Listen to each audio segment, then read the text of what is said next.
자, 여러분 이어서 봅니다. 94페이지 보시니까 19번 테마 별표 3개였죠? 실거래가 의하는 경우에 양도, 취득가액과 필요경비를 봅니다. 먼저 양도가액은요, 실거래가액으로 양도 차익을 계산할 때 양도가액도 이제 실거래가액을 적용하죠. 그럴 때 실지 양도한 가액으로 양도소득의 총수익금액 그랬는데, 우리가 양도가액을 양도차익 계산 시 총수익금액으로 해서 여기서 이제 필요경비를 빼서 양도차익 구하는 거예요. 자, 그럴 때 이제 양도가액은 실거래가를 적용하는데, 다만 특수관계자 간의 거래액에서 예외가 있어요. 요게 이제 28회 시험 때 지문에 한 줄 나왔는데, 실지 양도한 가액을 적용할 때 고소자가 양도속세 대상 자산을 양도하는 경우로서 다음에 어느 하나에 해당하는 경우에는 그 가액을 해당 자산의 양도한 시의 실거래가액으로 본다. 그래서 이 가격을 실지 양도한 가액으로 봐서 이제 계산하는 경우가 있는데, 동안 기억번이요. 법인세법 규정에 따른 특수관계인에 해당하는 법인의 양도한 경우로서요. 법인세법 52조가 아니라 이게 2조 1호인데, 자, 2조 1호인가 그런데, 여기 좀, 근거법령은 여러분들이 신경 쓰지 않으셔도 되고요. 2조, 법인세법 2조인데, 이게. 자, 법인세법 2조에 따른 특수관계인에 해당하는 법인의 양도한 경우에요. 특수관계 법인에게 양도했을 때는 같은 법 규정에 따라서 해당 고저의 상여 배당 등으로 처분된 금액이 있는 때는 법인세법 52조에 따른 시가라는 것을 있잖아요. 실지 양도한 가액으로 봐요. 그래서 특수관계 법인에게 갑이라는 주주가 A라는 특수관계 법인에게 양도했는데, 법인세법 52조에 따른 시가, 그러니까 갑이라는 주주가 특수관계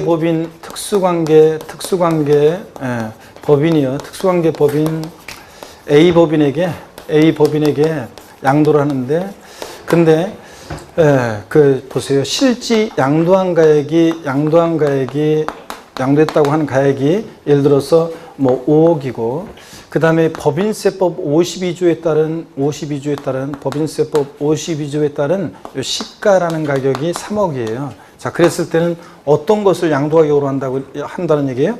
이 법인세법 52조에 따른 시가 3억 원을 양도가격으로 해서 양도차익 계산한다, 그런 얘기입니다, 이게. 자, 이렇게 해서 특수관계 법인에게 양도했을 때는. 그런데, 자, 한번 보세요. 이게 시험에 한번 나왔었고, 니은번은 특수관계 법인 외의자에게 자산을 시가보다 높은 가격으로 고가로 양도했을 때는 상속증여세법 규정에 따라 해당 고자의 증여재산가액으로 하는 금액이 있는 경우에는 그 양도가액에서 증여재산가액을 뺀 금액을 양도가격으로 해서 요거로 계산하기도 해요. 근데 요걸 이해하려면 상속증여세법 35조를 이해해야 되는데, 요게 이제 복잡해요. 그래서 완전히 이해하려면. 그래서 그냥 하여튼 그 양도가액에서 특수관계 법인 외의자에게 양도했을 때는 그 양도가액에서 증여재산 가액을 뺀 금액을 또 양도가액으로 하는 경우도 있다는 거, 요 정도 알아두시고, 법인세법 52조에 따른 시가라는 것을 실지 양도한 가액으로 봐서 이거로 계산하는 경우도 있다는 거, 이런 정도 예외가 있다는 걸 한번 보고 가시면 됩니다. 그 다음에 이제 양도가액에서 실지 양도한 가액에서 필요금비를 빼는데, 취득가액을 실지 취득한 가액을 정하면 자본적 취득액과 양도비용 합한금액이 기타 필요금비인데, 먼저 취득가액이요. 취득원가에 상당하는 가액. 건설가액은 어떤 거냐면, 내가 건물을 신축했다 그러면 기본서 보면 원재료비, 노무비, 하역비, 보험료 해가 쫙 나와요. 하여튼 건물을 신축하는 데 소요된 일체 비용을 우리가 필요경비로 합니다. 건물을 신축했을 때. 그래서 여러분들이 건물 신축했다 그러면 건설하는 데 들어간 일체 비용에 대한 증빙서류를 잘 보관하셔야 돼요. 취득원가에 상당하는 가액에서 동그라미 1번 현재가 차린 차금과 폐 없이 잔존저에 부과된 부가가치세는 이거 포함합니다. 그래서 현재가 차린 차금이라는 게 어떤 거냐? 요거 제가 설명을 드렸었어요, 여러분들. 어떤 걸 설명드렸었냐면, 자, 우리가 현재가 차린 차금이라는 거, 갑이란 사람과 을이란 사람이 거래를 하는데, 을이 지급하기 위한 거래 대금이 10억인데 이것을 지금 주는 게 아니라 10년 후에 주기로 합니다. 10년 후에도 10억 주면 안 되니까 갖게 주려고 하니까 학교론 시간에 배운 대로 1 플러스 R에 1년 이런 식으로 해서 1 플러스 R에 N년을 곱했다. 그랬더니 이게 10억 2천이 됐다, 이를 자면. 그러면 이 미래가치 10억 2천을 현재로 당겨봤을 때 차금 빠지는 금액이 얼마냐? 2천만 원. 결국은 이 이자액 상당과 관련한 비용이 있잖아요. 이것도 이 사람이 내고 을이 취득하는 거니까 을의 취득가액에 현재가 차린 차금은 취득가액이 어떻게 한다? 포함한다. 이런 거라고 그랬습니다. 그래서 여러분들, 그 다음에 결론만 알아두세요. 그 다음에 폐 없이 잔존자에 부과된 부가가치세 있죠? 이것도 환급을 못 받기 때문에 요거 포함합니다. 자기에게 공급하는 거로서 봐서 요거 필요경비에 포함하고. 근데 부당행위 계산에 의한 시가초과액은 어떻게 한다? 제외한다 그랬습니다. 부당행위 계산에 의한 시가초과액은 제외한다. 그래서 어떤 거냐? 이건 이런 거라고 했습니다. 이번에 이제 다음 주에 우리가 배우게 될 건데요. 어떤 거냐면, 자, 이런 거예요. 갑이라는 사람과 을이라는 사람이 부동산을 거래하는데 시가 1억짜리인데 을이 지급한 대가가 예를 들어서 1억 5천이다. 그러면 남남 사이 같으면 시가보다 높게 1억짜리 1억 5천에 사든 2억에 사든 뭐 누가 말려요? 자, 근데 어떻든 간에 얘가 이것을 제3자에게 3억의 양도를 합니다. 그러면 양도소득세를 신고할 때 을은 양도가격 3억 원, 취득가격은 실제 취득한 가격으로 하면서 1억 5천 이렇게 해서 양도차익 1억 5천 이렇게 신고합니다. 그렇죠, 여러분들?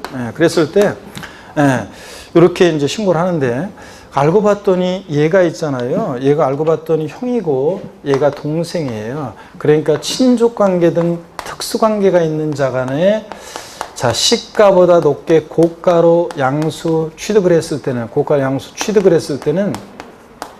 그럴 때는 얘기가 달라진다고 그랬습니다. 조세에 부당한 감소가 있는지 따져보는데 나중에 배울 건데 시가와 대가의 차이가 금액으로 3억 차이가 나니 따져봐요. 여기서는 5천만 원밖에 차이 안 나죠? 그럼 또 시가의 5% 이상 차이 나니 따져봐요. 시가의 5% 이상 차이 나는지. 시가 1억에 5%니까 500만 원 이상 차이가 나죠? 그럼 얘네들이 조세를 부당히 감수시킬 목적으로 거래했다고 봐서 얘네들의 계산을 부인해요. 그래서 얘네들 계산을 부인하고 시가를 취득가격으로 다시 계산합니다. 시가를. 그래서 양도가격은 3억 원. 취득가격을 시가로 하니까 얼마? 1억 원. 이렇게 해서 다시 양도차익 계산합니다. 그럴 때 여기 부당행위로 계산된 요 사례에서 시가초과액 5천만 원은 을의 취득가액에 포함한다 안 한다? 안 한다는 얘기입니다. 여러분. 부당행위 계산의 결론만 알아두세요. 현저가 차리는 자금은 취득가액에 포함하고.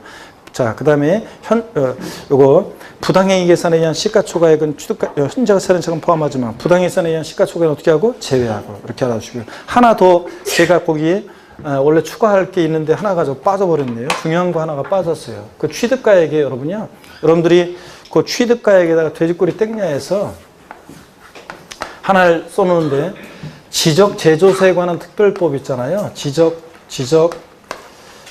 제조사에 관한 특별법 규정에 따라서 지적 제조에 관한 특별법 규정에 따라서요. 특별법 규정에 따라서 지적 제조에 관한 특별법 규정에 따라서 우리가 경계를 다시 확정하죠. 자, 그랬을 때 지적 제조에 관한 특별법 규정에 따라서 경계 확정으로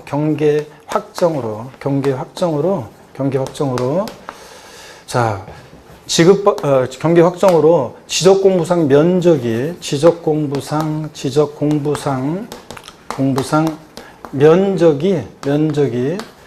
자, 증가돼서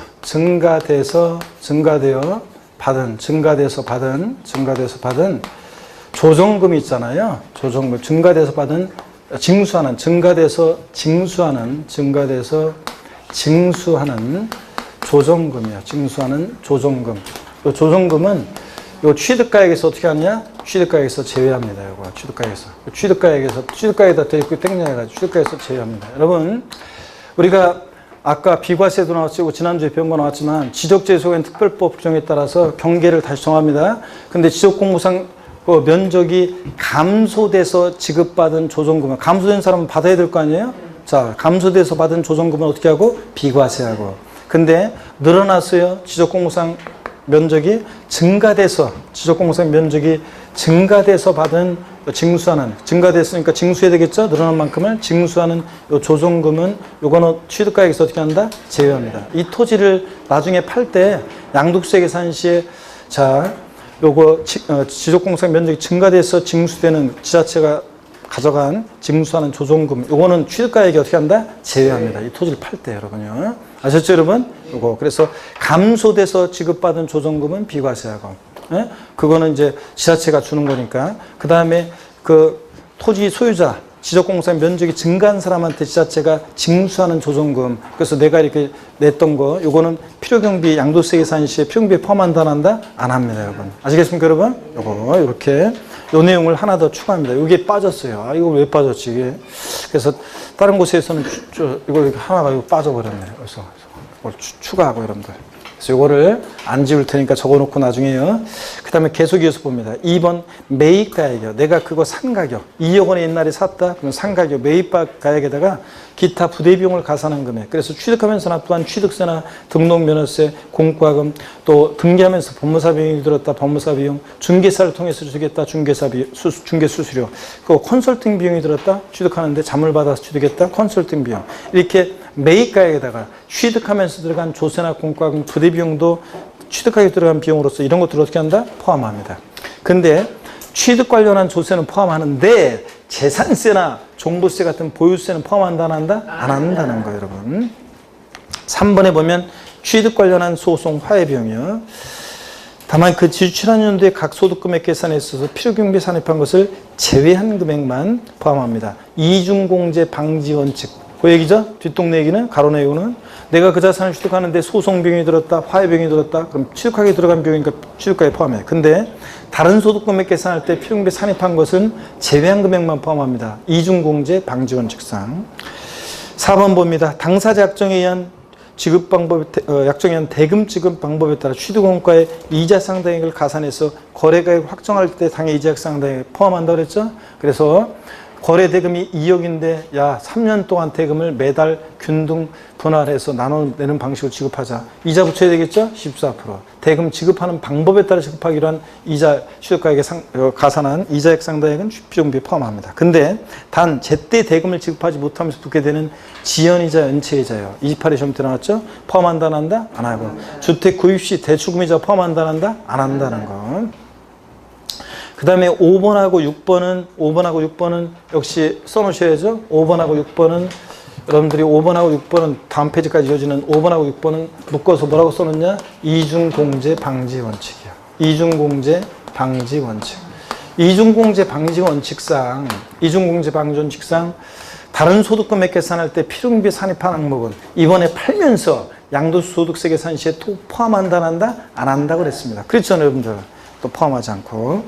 그 다음에 그래서 거기 5번 한번 읽어볼게요. 현재 가치 다른 차감을 취득원가에 아까 포함한다고 그랬죠? 포함하는 경우에 있어서 양도재산의 보유한 중에 동현재 가치 다른 차감의 상가액이라는 것을 각연도의 사업소득금액 계산 시 필요경비 산입하였거나 산입할 금액인 때는 이번에 취득가에서 어떻게 한다? 공제 뺍니다, 여러분들. 자, 그래서 포함한다 그러면 틀려요. 자, 현재가 차린 차금, 상가액, 취득가액 공제한다 이런 거. 그 다음에 6번입니다. 양도자산의 95페이지 6번 양도자산의 보유기간에 그 자산에 대한 감가상각비로서 각 과세기간의 사업소득금액 계산할 때 필요경비 산입하였거나 산입할 금액인 때는 이를 취득가에서 어떻게 한다? 공제한 금액을 그 취득가액으로 한다. 역시 이중공제 방지 원칙상이요. 다른 소득금액 계산할 때 보유할 때 사업소득금액 계산할 때 감가상각비를 필요경비 산입했는데 이번에 팔면서 양도소득세 계산 시에 또 필요경비 포함시키면 안 되잖아요. 이중공제 방지 원칙상. 또 박스 안에 내용을 보니까 28에 나왔던 건데 지난해 소득세법 중에 따른 취득가액을 계산할 때 감가상각비를 공제하는 것은 취득가액을 실거래가액으로 하는 경우뿐만 아니라 취득가액을 뭐로? 환산가액으로 할 때도 적용합니다, 여러분. 그 다음에 박스 안의 내용을 봅니다.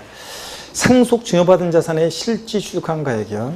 상속 증여받은 자산에 대해서 실거래가액을 적용할 때 상속계실 또는 증여일현재, 여기가 포인트라고 그랬어요. 양도일현재, 등기일현재 X예요. 양도일현재 X, 등기일현재 X 해놓으세요. 돼지꼬리 땡땡 해가지고. 상속계실 증여일현재, 이게 포인트예요. 우리 세법은 기준이 되는 시점, 기준이 되는 가격 이런 것들을 바꿔서 또 물어보기도 합니다. 상속계실 증여일 현재 상속증여세법 규정에 따라 평가한 가액을 취득 당시 실거래가로 본다 그랬습니다. 이게 어떤 얘기냐면 지난 3, 4월 과정에 말씀드렸어요. 잘 보세요. 상속 증여받은 자산을 갖고 있다가 이번에 팔아요. 실거래가를 정해서 양도세 계산할 때 양도가액은 이번에 실지 양도한 가액인데 실지 취득한 가액을 어떤 걸 할 것이냐. 자, 상속 증여받은 자산은 공짜로 받았잖아요. 그러니까 취득가액이 얼마예요? 빵원. 그럼 빵원을 할 수는 없잖아요. 그럴 때 상속 증여받은 자산의 실지 취득한 가액은 어떤 걸 할 거냐. 자, 어떤 걸 한다고요? 예전에 상속받았을 때 8년 전, 9년 전 상속계실, 그 증여일현재, 이번에 파는 양도일현재가 아니라 상속계실 증여일현재 상속증여세법 규정에 따라 평가한 가액이라고 했습니다. 이 상속증여세법 규정에 따라 평가한 가액이라는 게 원칙적으로는 이게 시가를 말한다고 그랬어요. 참고적으로 이건 보세요. 참고적으로 이 시가라는 게 우리가 알고 있는 요즘 우리 동네 아파트 시가가 요새 시세가 뭐 어쩌고 이런 게 아니라고 그랬어요. 요때 시가라는 것은 상속세 같은 상속받은 자산, 상속세 같으면 상속개시일 전후 6개월, 증여 같으면 증여받은 자산, 또 증여세 같으면 증여일 전후 3개월 내에 매매가 있었다. 요 기간 동안에 그럼 매매 사례가액, 또는 감정가액이 있으면 감정가액 평균액, 공매나 경매가 있으면 공매 경락가액, 또 수용당해서 보상금액 받은 게 있으면 보상금액, 이런 것들을 시가로 말하고, 그런 게 있으면 그것을 시가로 해서 그거로 평가합니다. 그 가격으로. 이게 없을 때는 예외적으로 시가라는 게 없을 때는 그때는 보충적 평가 방법이라 가지고 보충적 평가 방법이라 해서 기준시가로 계산하기도 합니다. 보충적 평가 방법으로. 예? 자, 그래서 상속 증여받은 자산을 갖고 있다 팔 때, 자, 상속 증여받은 자산의 실제 취득한 가격은 어떤 거로 하느냐? 양도일 현재, 등기일 현재가 아니라 상속개시일, 증여일 현재, 상속증여세법 규정에 따라 평가한 가액을 실제 취득한 가격으로 합니다. 아셨죠, 여러분? 요거. 그 다음에 계속해서 봅니다. 2번 기납부한 상속세. 옛날에 상속받으면서 냈던 상속세는 이번에 이 자산을 팔면서 양도세 계산 시에 필요금비에 포함한다, 안 한다? 안 합니다. 옛날에 증여받으면서 냈던 기납부한 증여세도 필요금비에 포함하지 않아요. 다만 예외적으로 배우자 직계존 미속간 이율과세 특례라고 해서 아직 안 배웠어요. 다음 주에 배울 건데, 이율과세 특례가 적용될 때는 필요금비에 포함되는 경우도 있습니다. 지금 원칙적으로 기납부한 상속세나 증여세는 양도세 계산 시에 필요금비에 포함한다, 안 한다? 안 한다는 거. 그 다음에 4번 비사업자의 부가가치세 매입세액은 필요금비에 포함해요. 근데 단 사업자의 부가가치세 매입세액은 포함하지 않는다고 되어 있는데, 여러분 우리가 부가가치세는 매출세액에서 매입세액을 공제해서 부가세를 구해요. 매출세액에서 매입세액을 공제해서. 그럴 때 이미 자 사업자의 부가세 매입세액은 이미 공제를 받았잖아요. 부가세 계산할 때. 그러니까 포함하지 않고요.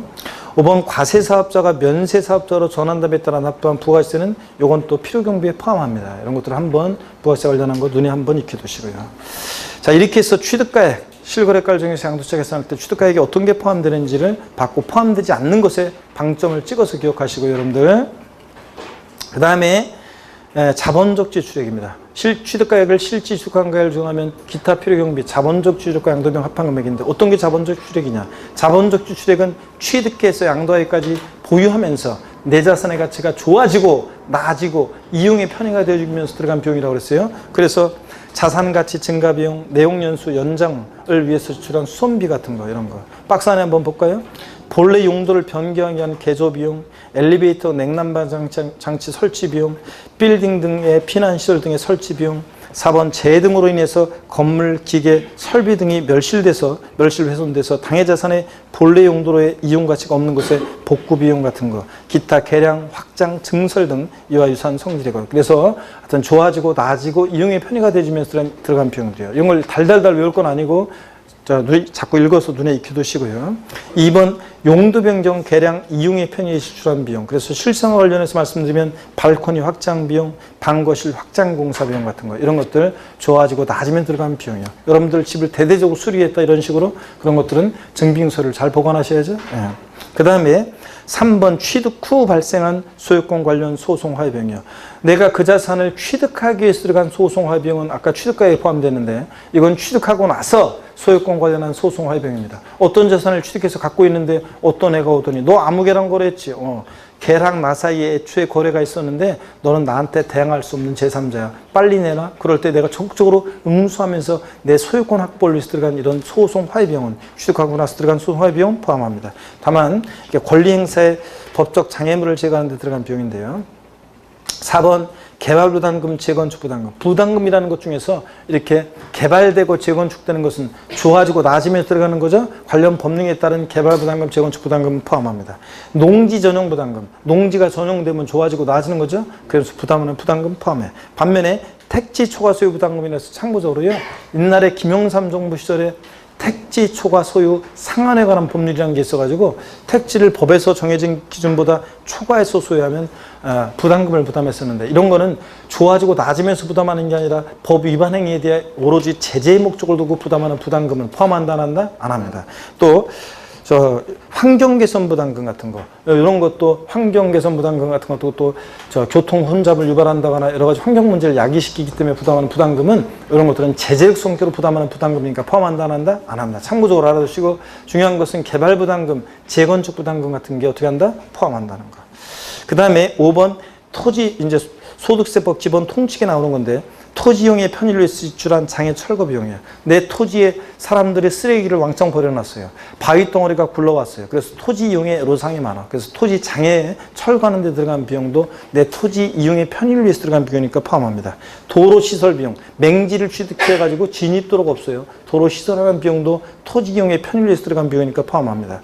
또 토지 이용의 편의를 위해서 당해 토지에 도로를 신설해서 국가나 지자체 이를 무상으로 공유한 경우에는 그 도로로 된 비용이 아니라 도로로 된 토지가액 자체를 필요금비로 인정합니다.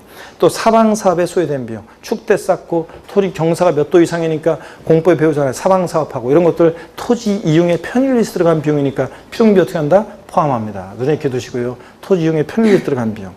6번이요.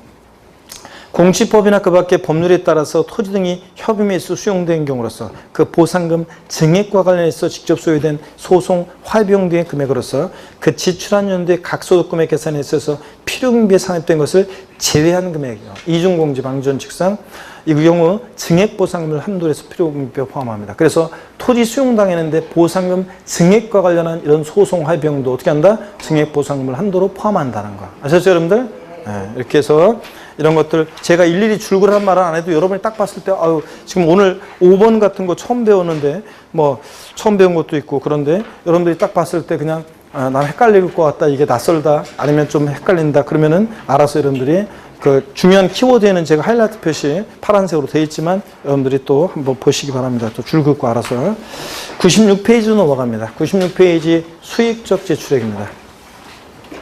수익적 지출액은 자산의 현상과 능률을 있는 그대로 유지하는 데 들어간 비용이에요. 그래서 있는 그대로 필요경비에 포함한다 한다? 안 합니다. 그래서 그 예가 어떤 건지 지난 순환에도 배웠어요. 외벽 도장 비용, 페인트 칠하는 비용이라고 했죠? 도장 파는 비용 아니고. 그 다음에 방수 비용, 도배장판 비용, 전구 교체 비용, 싱크대 교체 비용 같은 이런 것들은 필요경비에 포함합니다. 이거 포함하지 않습니다. 수익적 지출액으로서. 그래서 어떤 수강생이 그랬다고 그랬잖아요. 아니 페인트를 쌈박하게 칠하면 페인트를 깨끗하게 칠하면 페인트가 지저분했는데 페인트를 깨끗하게 칠하면 건물이 후줄근했었는데 페인트를 싹 칠하면 새 건물처럼 보이니까 좀 비싸게 가격을 좀 좋게 받을 수 있으니까 자산가치 증가 비용 아닌가요? 그랬는데 처음에 건물 지었을 때 페인트 깨끗하게 칠해져 있었어요? 지저분했어요? 깨끗했잖아요. 나중에 시간 지나면 지저분해지니까 깨끗하게 다시 칠하는 비용은 유지 비용이지 개량 비용이 아니라고 그랬습니다. 그랬죠 여러분들? 이런 것들. 그래서 뭐 이런 것도 있어요. 뭐 소득세법 기본 통칙 같은 데 보면 유리창 파손돼가지고 유리창 교체 비용이에요. 여러분 유리창 깨져가지고 다시 교체하는 비용은 유리창 원래 멀쩡했어요? 유리창이 없었어요? 원래 유리창이 있었잖아요. 깨져서 교체하는 비용은 이런 것들은 자본적 지출액이 아닙니다. 수익적 지출액이죠. 또 이런 것도 있어요. 또 기본 통칙에 보면 담에 단독주택 같은 건데 담의 일부가 무너졌어요. 비가 와가지고. 그래서 담을 다시 이렇게 보수하는 비용은 유지 비용이에요, 개량 비용이에요. 유지 비용입니다. 원래 담 멀쩡했었는데 비가 와서 무너졌다니까 다시 그 담을 세우는 비용은 이런 것들은 유지 비용입니다. 그러니까 필요금비에 포함하지 않고요. 아시겠습니까, 여러분? 이런 것들 쭉 눈에 익혀 두시고. 자, 이렇게 해서 자본적 지출액 받고 양도 비용입니다. 이번에 이 자산을 양도하기 위해서 직접 지출한 비용입니다. 간접 비용은 안 돼요. 직접 비용입니다. 직접의 동그라미죠. 어떤 게 양도 직접 비용이냐? 그 예를 알아야 되는데 양도소득세 신고서 작성 비용이요. 세무사를 통해서 신고했다. 신고서 작성 비용. 계약서 작성 비용, 공증 비용, 인지대, 중개사를 통해서 받았다. 중개수수료. 또 매매계약서상의 인도물을 이행하기 위해 양도자가 지출한 명도소송비 등의 명도비용. 이건 직접 양도하기 들어간 비용이잖아요. 이런 것들 비용비에 포함합니다. 눈에 익혀 두셔야죠. 시험에 나왔던 것들이고 대부분. 주식 거래할 때는 증권거래세는 주식 직접 양도하며 들어간 비용이고 3번 토지건물을 취득함에 있어서 법령 등에 따라 배입한 국민택 채권 및 토지개발 채권을 만기 전에 금융기관 등의 양도로 발생한 채권 매각 자산이요. 어떤 수강생분이 물어봐요. 교수님, 아니 그 양도소득세 과세 상할 때 토지개발 채권, 토지 상환 채권, 주택 상환 채권, 상환이란 말 드는 채권은 대상인데 국민주택 채권은 대상 아니라며요. 그렇죠. 국민주택 채권 자체는 대상이 아니에요. 여러분들 오해하면 안 되는 게 국민주택 채권은 대상이 아니에요. 다만 여기서 말하는 것은 국민주택 채권이나 토지개발 채권을 만기 전에 금융기금 등의 양도가 발생하는 채권 매각 차손이 속칭 와리깡 비용의 대상이라는 거예요. 만기 전에 우리가 이런 것들 국민주택 채권이나 이런 것들 문서로 매입합니다. 만기 전에 다 금융기관에게 바로 팔아요. 그럼 만기 전에 파니까 액면가 낮게 팔잖아요. 속칭 와리깡 비용이 발생하는데 사람들이 관행적으로 다 이렇게 하기 때문에 우리 세법에서 이것을 양도비용으로 인정합니다. 그러니까 국민주택 채권 자체가 대상이 아니에요. 국민주택 채권이 양도세 대상이 아니에요. 그 국민주택 채권을 팔았을 때 대상이 아니라 그 대상인 것이 아니라 국민주택 채권을 만기 전에 팔므로 인해서 발생하는 채권 매각 차손이 필요경비에 포함된다는 얘기입니다. 아시겠습니까, 여러분? 이걸 필요경비에 포함하는 거지. 그 다음에 가로 안에 보니까 이 경우 금융기관 외의자에게 양도한 경우는 동일한 날에 금융기관에 양도했을 때 발생한 매각 차손을 한도로 해서 해줍니다. 악용의 소지가 있기 때문에. 자, 양도 간접비용 불포함합니다. 그래서 양도 간접비용 그러면 뭐 매매계약 해제 시 위약금이라든가 이사비용 같은 이런 것들은 양도와 직접 관계된 비용이 아니기 때문에 필요경비에 포함한다 안 한다? 안 한다는 것도 눈에 익게 둡니다. 매매계약 해제 시 위약금, 그 다음에 이사비용 같은 이런 것들.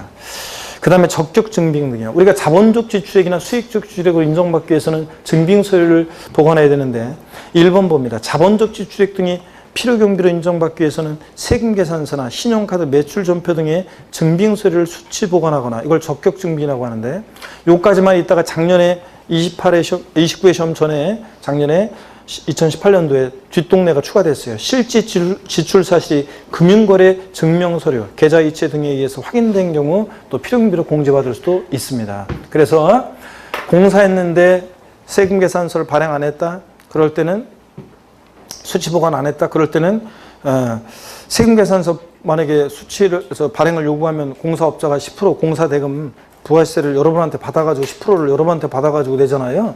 자, 그러니까 그리고 세금계산 발행해 주잖아요. 그러니까 공사비용 줄이기 위해서 세금계산을 발행 안 했다 그럴 때는 그 공사업자가 나한테 공사해 준 견적서, 그 다음에 또 계좌이체, 거래 자료, 계좌이체한 자료를 보관하셔야지 필요경비로 인정받을 수 있다고 했습니다. 그래서 요 내용이 또 작년 29회 시험에도 나왔어요. 그래서 28회, 29회 연달아 요게 지문에 나왔었습니다. 자, 그래서 요거 알아두시고 2번, 다만 취득세나 등록면허세 같은 취득 관련 조세는 납부 영수증이 없는 경우에도 필요경비로 공제받을 수 있다는 거. 자, 얘네들은 시군구에서 다 확인받을 수 있어요. 취득세, 등록면허세 된 거. 그렇기 때문에 납부 영수증이 없어도 필요경비로 취득세나 등록면허세는 필요경비로 공제받을 수 있다는 거예요, 여러분.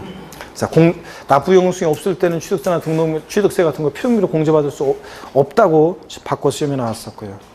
자, 그래서 실거래가를 정해서 양도채 계산하는 경우에 필요경비에 해당하는 거, 해당하지 않는 것을 쭉 이해하면서 눈에 익혀 두시되 필요경비에 포함하지 않는 것에 여러분이 뭘 좀 적어 놓냐면 거기다 맨 마지막에다가 이거 하나 더 추가해서 적어 놓으세요. 아까 이거, 예? 이거. 자, 지적 제조사에 관한 이거 하나를 맨 마지막에 필요경비에 포함하지 않는 것에다가 이거 하나 더 추가해서 적어 놓으세요. 지적 제조사에 관한 특별법 규정에 따라서 규정에 의회에 따라서 규정에 의해 자, 경계 확정으로 지적공부상 면적이 증가돼서 징수하는 조정금은 취득가액에서 어떻게 한다? 제외합니다. 그래서 요거 하나 더 거기다가 맨 마지막에다가 여기 공란에다가 적어 놓습니다. 아니 지금 말고 자, 이따 끝나고 내가 안 지울 테니까 거기다 적어 놓으시고요. 자, 그렇게 해 놓으시고 그리고 포함하는 거 포함하지 않는 것을 여러분이 쭉 읽어보면서 머릿속에 스스로 정리를 하셔야 됩니다. 아셨죠, 여러분? 요거 정리하시고 그 다음에 97페이지 자, 20번 테마 장기 보유통제 별표 3개입니다. 저 작년에 나올 줄 알았더니 안 나왔기 때문에 올해는 더 잘 보라고 그랬습니다. 작년에 개정 내용이 2018년도 있었고 올해도 또 새롭게 시행되는 게 있으니까 꼭 중요하다고 그랬습니다. 차장, 양도채 계산, 장특공제 중요합니다. 그래서 우리가 이제 이걸 다 지워버렸구나. 그래서 우리가 이제 양도소득세 계산이요. 여기 봅니다. 가, 필, 차, 양도채 구했어요. 구해진 양도채에서 차, 장특공제를 공제해서 양도소득금액 구하기 위해서 양도소득금액 계산을 위해서 양도책에서 공제되는 장특공제 이걸 보도록 한다고 그랬습니다. 사람들이 개인적 입장이 아니라 국가적 입장에서 봤을 땐 사람들이 부동산을 장기간 보유하는 게 국가적 입장에서 좋다고 그랬잖아요. 근데 장기 보유하다 보면 여러 가지 문제점이 생겨요. 그래서 그 문제점을 제거하고 장기 보유를 유도하고 해주기 위해서 인정하는 게 장기 보유특별공제라고 했습니다. 그랬죠? 그러면 한번 교재 보겠습니다. 장기 보유특별공제입니다. 갑필, 차장, 소요. 이럴 때 공제 취지요. 장기 보유특별공제 인정하는 취지가 거기 세 가지가 나와 있는데 줄글 필요가 전혀 없어요. 이 공제 취지를 시험에서 바꿔서 안 나온다고 했어요. 기초입문 과정에서 설명을 드렸었는데 공제 취지 오늘 1, 2월 달에는 1, 2월 3, 4월에는 생략했었는데 오늘 다시 한번 장기 보유특별공제 공제 취지를 소개해 드릴게요.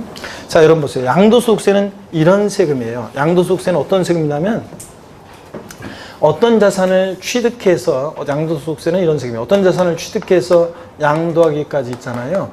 보유하는 기간 동안에 이 자산 사용하고 수익한 것에 대한 이 자산을 사용하고 수익한 것에 대한 사용 수익에 대한 세금 귀속 부분을요. 세금 귀속 부분을 보유한 기간 동안 차곡차곡 쌓아놓습니다. 보유하는 기간 동안 취득해서 양도하기까지 사용 수익에 대한 세금 귀속 부분을 차곡차곡 쌓아놨다가 이번에 일적 우발적 양도소득의 일시 실현시킨 조세가 양도소득세라는 얘기를 지난번 양도 및 취득 시기 할 때 지난주에 설명을 드렸었어요. 그럴 때 자 보세요. 장기 보유하는 게 국가적 입장에서는 좋은데 단기 보유하다가 막 거품 껴가지고 팍 무너지면 나라 전체가 절단나니까. 근데 다만 장기 보유하다 보면 어떤 문제점이 생기냐? 단기 보유자보다 있죠. 장기 보유하다 보면 사용 수익에 대한 세금 귀속 부분이 더 많이 쌓여져요. 이런 것을 뭐라고 하냐면 결집 효과라고 합니다. 그래서 결집 효과 때문에 장기 보유자가 세금을 더 많이 내게 되는 문제점이 생겨요. 이런 결집 효과를 완화시켜주고, 그 다음에 장기 보유자일수록 세금을 더 낸다 그러면 양도를 기피하겠죠? 그런 것을 동결 효과라고 합니다.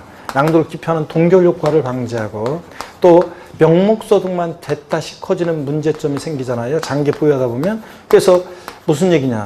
브라보콘의 가격이 한 25년, 30년 전에 브라보콘의 가격이 얼마였냐고 제가 물어보면 중구난방인데 대체적으로 통솔적 견해가 한 150원 정도 했대요. 그럼 지금 브라보콘의 가격이 얼마냐고 물어보면 또 중구난방 막 어떤 분 1,500원, 어떤 분은 1,300원, 어떤 분은 1,000원, 어떤 분은 아니야. 나 지난주에 우리 동네 마트에서 한인마트 할인해가지고 500원에 샀는데 막 하면서 막 서로 싸우고 그럽니다. 하여튼 통솔적 견해는 얘기 들어보니까 한 1,500원 정도 한대요. 그러면 25년, 30년 동안에 지금 물가가 10배 뛰었습니다. 그죠? 150원 하던 브라보콘이 1,500원이 됐으니까. 자, 그러면 25년, 30년 전에 어떤 사람이 평당 10만 원 가격대에 땅을 샀는데 지금 25년, 30년 흘러서 평당 20만 원 가격대에 그 땅을 팔았어요. 그럼 이 사람 양도소득세는 양도차익이 배로 남았으니까 양도세는 무지하게 많이 나와요. 근데 이 사람 그동안 세금 낸 거 생각하고 물가 상승을 감안하면 남는 게 별로 없잖아요. 명목소득 제거하고 이렇게 장기 보유하면서 생길 수 있는 문제점을 제거하고 장기 보유를 그래서 우대해주기 위해서 유도하고 우대해주기 위해서 인정하는 게 장기 보유특공제입니다. 이해되십니까 여러분? 됐습니다. 줄글 필요가 없어요. 한번 이해하면 됐고 중요한 것은 이제 이 공제 대상 여기부터 중요합니다. 자, 그래서 공제 대상, 공제액 여기 특별히 덧별 표시하고 잘 여러분들이 보셔야 됩니다. 먼저 적용 대상 봅니다. 장기 보유특공제는 토지 건물로서 보유기간이 몇 년이요? 3년 이상인 것. 항상 장특공제 문제 풀 때는 3년 이상 보유를 염두에 두고 문제를 푸셔야 했어요. 3년 이상인 것 및 부동산을 취득할 수 있는 권리 중에서 조합원 입주권이요. 조합원으로부터 취득한 것은 포함한다, 제외한다? 제외하고요. 에 대해서 적용합니다. 자, 그래서 조합원 입주권을 제외하는 이유는 이런 거라고 그랬습니다. 여기 보세요. 조합원 입주권을 제외하는 이유는 이런 거라고 그랬습니다. 지난 순환에 소개해드렸는데 또 한 번 소개해드립니다. 자, 요 시점이 관리처분계획 인가일이고요. 요 시점이 관리처분계획 인가일이고요. 관리처분계획 인가일이고 요 시점이요.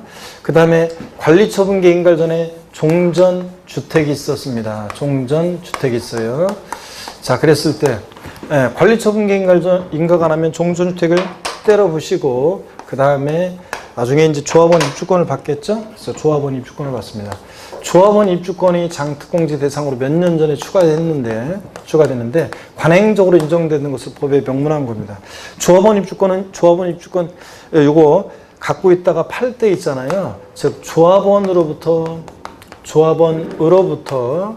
취득한 것은 공제 대상이 된다 안 된다? 안 됩니다. 원조합원 입주권만 대상이에요. 근데 왜 조합원 입주권을 대상으로 추가했느냐? 조합원 입주권 자체에 대해서 이 조합원 입주권 자체에 대한 양도 차익의 장특공제 대상을 인정해 주게 한 게 아니에요.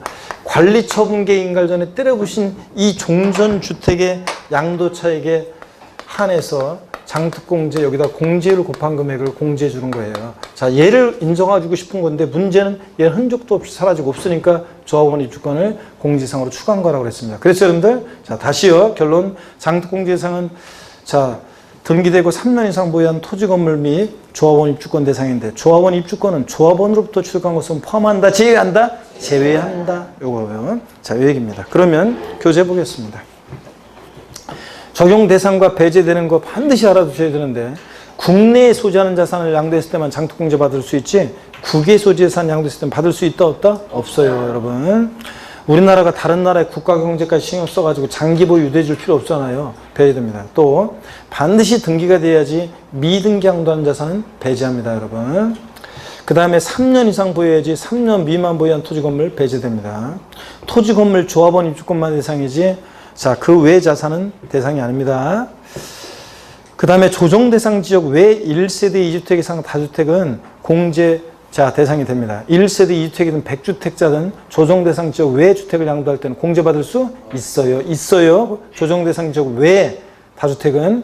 근데 조정대상 지역 내 1세대 2주택이나 입주권 포함해서 주택수가 2주택이거나 및 1세대 3주택 이상 다주택자의 경우는 먼저 양도하는 주택에 대해서는 자, 공제를 어떻게 한다? 배제합니다. 그래서 시험 문제 나오면 조정대상 지역이라고 되어 있는지 조정대상 지역 외 지역에서 양도한다고 하는지를 잘 보셔야 돼요. 그래서 조정대상 지역이냐 아니냐에 따라서 세율, 일단 비과세, 그 다음에 에서 거주기한 요건 달라지고 또 그 다음에 장특공제 달라지고 대상인지 아닌지가 그 다음에 세율이 달라져요. 그러니까 조정대상 지역인지 아닌지를 꼭 잘 보셔야 됩니다. 그 다음에 또 박스 안에 보니까 비사업용 토지요. 자, 조정대상 지역 이외 1세 2주택 이상 다주택자요 장특공제 받을 수 있다는 거. 그래서 법령이 정하는 비사업용 토지도 장특공제 받을 수 있습니다, 여러분들. 꼭 주의하고요. 그 다음에 공제액을 봅니다. 장특공제는 양도 그 박스 안에 보니까 장기 보유공제 금액은 양도 차익에다가 보유한별 공제를 곱하잖아요. 박스 안에 보니까 양도 차익에다가 공제를 곱한 금액이지. 여러분 보세요. 장기 보유별 공제액은 양도 가액의 공제를 곱한 금액으로 한다. 땡. 양도 소득 금액의 공제를 곱한 금액으로 한다. 땡이에요. 장특공제는 양도 차익에다 공제를 정하니까 차상이니까 양도 차익에 공제를 곱합니다. 그래서 이런 거라고 그랬어요, 여러분들. 자, 그래서 장기 보유공제액은 어떻게 구하냐면요, 여러분요. 양도 차익이 예를 들어서 1억 원이라고 할게요. 그러면 장기 보유공제액은 이 양도 차익에다가 공제를 정하는데 만약에 일반적인 토지 건물인데 5년 보유했어요. 그러면은 5년 보유했다 그러면 장기 보유공제액은 보유세 2%씩 적용해가지고 2, 50, 10%예요. 자, 그래가지고 양도 차익에다가 보유한별 공제를 적용해서 요거 얼마가 돼요? 1,000만 원. 장기 보유공제액은 1,000만 원이고 1,000만 원. 그래서 양도소득 금액은 1억에서 1,000만 원 빼니까 얼마? 9천만 원. 이런 식으로 양도소득세를 계산하는 거예요, 여러분들. 아시겠습니까, 여러분? 그래서 장기 보유공제액은 양도 차익에다 보유한별 공제를 곱해서 구하는 거지, 양도소득 금액의 공제를 곱한 금액이다, 양도 가액의 공제를 곱한 금액이다. 이렇게 바꿔서 두 번이나 나왔어요, 여러분들. 아니라는 거. 그렇죠, 여러분들? 이런 거. 그 다음에 또 아니 계속 이어서 보세요. 다시 올라가서 3. 공제액 땡땡 양도 차익. 가로 안에 조합원이 입주권을 양도하는 경우에는 관리처분계획 인가 전 주택분, 즉 건물과 토지분의 그 양도 차익으로 한정한다고 그랬습니다. 여기 보세요. 조합원 입주권의 장기 보유 등재액은 그때 양도 차익은 조합원 입주권 자체에 대한 양도 차익이 아니라 관리처분계획 인가 전에 종전 주택, 건물과 토지의 양도 차익에 한정해서 공제를 곱한 금액으로 한다는 거. 아시겠습니까, 여러분? 이런 얘기입니다. 지금 이것도 지금 두 번째인가 세 번째 지금 설명하고 있습니다. 계속. 자, 이것도 알아두시고요. 자, 그 다음에 계속 이어서 봅니다. 공제율, 어떻게 공제를 적용하느냐? 일반적인 토지 건물은 보유연수에다가 작년에는 보유연수에 3%씩 적용했는데 올해부터는 보유연수 몇 프로씩? 2%씩 적용합니다. 그래서 3년 이상 4년 미만이면 3년 이상부터 받을 수 있으니까 3년 이상 4년 미만이면 2, 3은 6, 양도차익의 6%, 2, 3은 6. 4년 이상 5년 미만이면 2, 4, 8, 양도차익이 8%. 이런 식으로 해가지고 계속 보시니까 98페이지 잠깐 넘어가 보세요.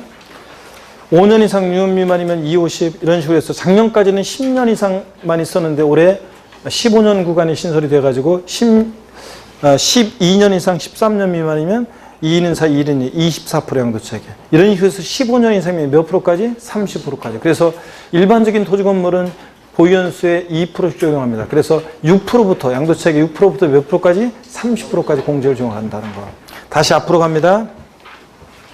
다시 앞으로 가시니까 97페이지요. 맨 왼쪽 봅니다. 1세대 1주택이요. 여러분 1세대 1주택인데 양도소득세가 과세되는 게 있느냐? 비과세가 아니라. 자, 장특공제를 받으려면 3년을 보여야 돼요. 근데 1세대 1주택은 원래 2년만 보여도 비과세잖아요. 그럼 3년을 보였는데도 과세가 되는 게 있느냐? 있다고 그랬습니다. 그 대표적인 게 어떤 거라고요? 고가주택 등. 고가주택이요. 실거래가 구원 초과하는 고가주택은 1세대 1주택에도 비과세가 배제되고 과세가 되잖아요. 이럴 때 왕창 해줍니다. 서울 강남에 어떤 사람이 실거주목적으로 1세대 1주택이에요. 다른 데가 없어요. 살고 있는데 오랫동안 살다 보니까 집값이 상승해서 고가주택이 됐어요. 이런 사람 비과세도 안 해주고요. 자, 올해 실거주목적으로 보였는데도 비과세도 안 해주고 과세가 됩니다. 이럴 때 장특공제는 장기 보유를 유도해주기 위해서 인정하는 거니까 이런 사람 왕창 해줍니다. 그래서 보유연수 몇 프로씩? 8%씩이요. 양도소득세 과세되는 1세대 1주택, 고가주택은 보유연수에 몇 프로씩? 8%씩 적용합니다. 3년 이상 4년 미만이면 83, 24. 이런 식으로 해서 뭐 4년 이상 5년 미만이면 84, 32 이런 식으로 해서 얘는 15년 구간 없어요. 10년 이상이면 무조건 넘겨보세요. 몇 프로까지? 80%까지. 24%부터 80%까지 장특공제 확대 적용해 줍니다. 양도소득세 과세되는 1세대 1주택이요. 고가주택은 이런 것들. 그 다음에 박스 아래, 그 다음에 표 아래 박스 있는 내용. 비고자가 양도하는 경우 보겠습니다. 요거는 처음 배우는 건데 여러분 보세요. 비거주자가 양도할 때요. 일반적인 장기 보유공제 6에서 30% 요거 배제한다 그러면 틀려요. 받을 수 있습니다. 요거 배제한다 그러면 틀립니다. 비고자가 국내 자산을 양도할 때도 일반적인 장특공제 6에 30%는 받을 수 있어요. 근데 비고자 양도할 때 양도세 과세는 1세대 1주택에 대한 장기 보유공제 확대 적용 있죠? 이거는 배제합니다. 왜 그러냐고요? 아까 비고자가 양도할 때는 1세대 1주택 비과세 안 해준다고 그랬잖아요. 왜 그러냐고요? 자, 우리가 1세대 1주택자에 대해서 양도세 비과세도 해주고 장특공제를 확대 적용하는 이유는 1세대 1주택자에게 주택이라는 것은 자산적 가치를 그것도 있지만 우리 사회와 국가의 가장 기초단위 가정의 보금자리적 성격이기 때문에 혜택을 주는 건데 미국에 살고 있는 재미동포가 우리나라에 있는 1세대 1주택은 일반적인 토지 건물과 다를 바 없다고 그랬잖아요. 자산적 가치만 있는 거지 보금자리는 해외에 있으니까. 그래서 비고자가 양도할 때 국내인 자산을 양도할 때 장특공제 배제한다 그러면 틀려요. 배제하는 건 아니고 6에서 30%는 받을 수 있어요. 다만 뭐가 배제돼? 확대 적용. 1세대 1주택에 대한 확대 적용만 배제됩니다. 그러면 질문 드리겠습니다. 바로 고개를 들어보세요.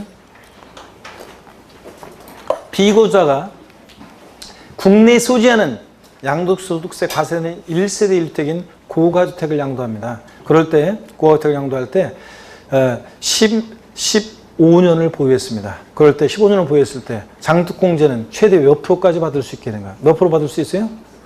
몇 프로 받을 수 있어요? 네? 못 받아요?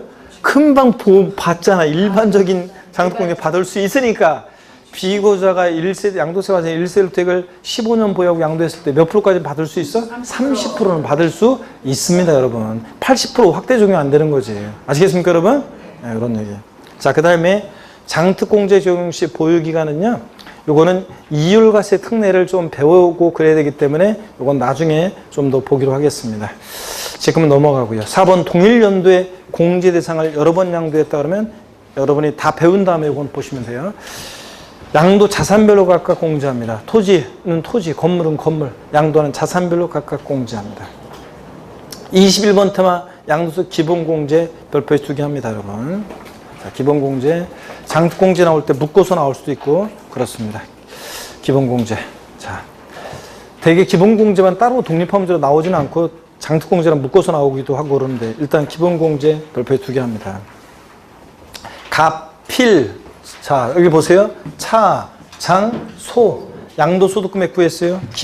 기본공제 공제에서 소기 뭐예요? 과, 소기과. 그래서 양도소득 과세표준 금액을 구하기 위해서 양도소득금에서 공제되는 기본공제를 보도록 하겠습니다. 기본공제. 또 고기 한번 드시고요. 좀만 더 해야 돼요. 그래서 우리가 오늘 좀 늦게까지. 자, 어깨 한번 돌리시고 또 옆 사람 얼굴도 한번 보면서 힘내. 자, 이런 의미로 한번 얼굴도 한번 보면서 힘내라.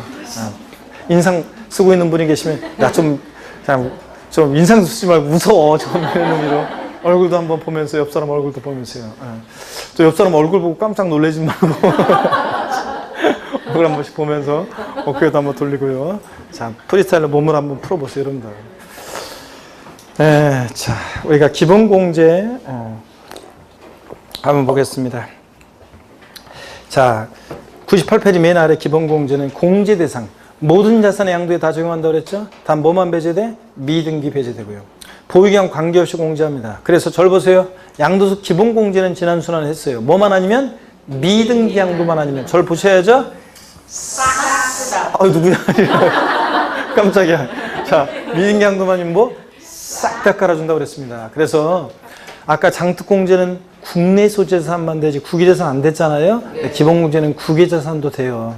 그 다음에 또 토지, 건물, 조합원, 입주권만 장특공제 대상이었죠. 기본공제는 모든 양도자산 다 되고요. 아까 장특공제는 몇 년 이상 보여야 돼? 3년 이상. 근데 기본공제는 보유관 관계없습니다. 자, 그래서 얘는 하여튼 좌우지간 뭐만 아니면 미등기 양도만 아니면 싹 다 깔아줍니다 그랬습니다. 99페이지 봅니다. 그리고 참 한 가지 더요. 이따가 나오지만 조정대상 지역 내 1세대 2주택 이상 다주택자에 대해서 장특공제 배제했잖아요. 네. 기본공제는 자, 조정대상 지역 내 다주택자도 공제받을 수 있습니다. 싹 다 미등기 양도만 아니면. 자, 그 다음에 공제액 봅니다. 99페이지 공제액 3번. 기본공제는 소득별로 각각 연 250만 원 공제합니다. 양도 자산별 아니에요. 소득별로 각각 연 250만 원 공제합니다. 자, 어떤 소득 금액과 어떤 소득을 구별하냐. 자, 여기 보세요. 우리가 양도소 기본공제는요. 여기 보세요. 양도소 기본공제는 이 양도 소득 금액에서 기본공제 주는 거예요. 소기과니까. 그러니까 여기서 말하는 소득별에서 소득은 양도 소득 금액별로 각각 공제 주는 겁니다. 가필, 차당, 저 양도 소득 금액별로. 어떤 소득 금액과 어떤 소득 금액을 구별하느냐? 부동산 등. 그래서 기본세 나오면 자세히 나왔죠? 토지, 건물, 부동산에 관한 권리, 기타 자산. 이거 전부 합친 것에서 1년에 얼마? 250. 또 주식 출자 지분 양도소득 금액에서 1년에 얼마? 250. 파생상품 양도소득 금액에서 1년에 얼마? 250. 이렇게 공제해 줍니다. 부동산 등과 주식과 파생상품에서요. 각각 구별해서 기본공제 250만 원. 또 국내자산과 국외자산의 소득별로 각각 공제해 줍니다. 공제법 4번 보니까 양도소득 금액에 감면소득 금액이 있는 때는 당연히 감면소득 금액 외에 양도소득 금액에서 먼저 공제하고요. 2번 감면소득 금액 외에 양도소득 금액에서는 순차로 양도한 순서대로 공제해주고요.